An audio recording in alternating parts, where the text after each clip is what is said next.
સમગ્ર દેશની અંદર અગનગોળાની જેમ ધોમધકતા તાપ, હીટવેવનો ભારે માળો અને માનવ જિંદગી સામે સૌથી મોટો ખતરો તે પ્રકારની સ્થિતિનું નિર્માણ થયું છે.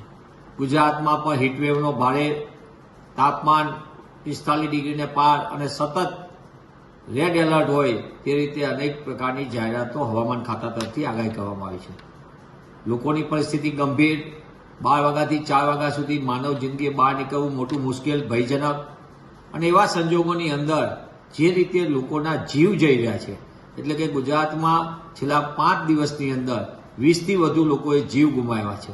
સુરતની અંદર, વડોદરાની અંદર, રાજકોટમાં જે રીતે માનવ જિંદગી જઈ રહી છે, સનસ્ટ્રોકના કારણે, હીટવેવના કારણે ચામડી બળી જવાની ઘટનાઓ બને છે અને અનેક લોકો સનસ્ટ્રોકના કારણે ડાયરિયાથી માંડીને અનેક પ્રકારના રોગના ભોગ બને છે, મુશ્કેલીમાં મુકાયા છે.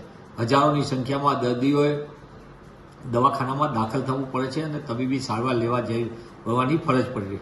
તેવા સંજોગોમાં હીટવેવના કારણે આ કુદરતી આપતા છે, ત્યારે ગુજરાતના મુખ્યમંત્રી શ્રી સ્ટેટ ડિઝાસ્ટર રિસ્પોન્સ ફંડમાંથી, SDRFમાંથી હીટવેવની સામમાં જે લોકોએ પોતાના જીવ ગુમાવ્યા છે, આધાર ગુમાવ્યો છે પરિવાર, તે પરિવારના વારસોને, જેને મૃતક છે એ પરિવારના લોકોને 4 લાખ રૂપિયાની સહાય કરે તેવી કોંગ્રેસ પક્ષ તરીકે અમે માંગ કરીએ છીએ.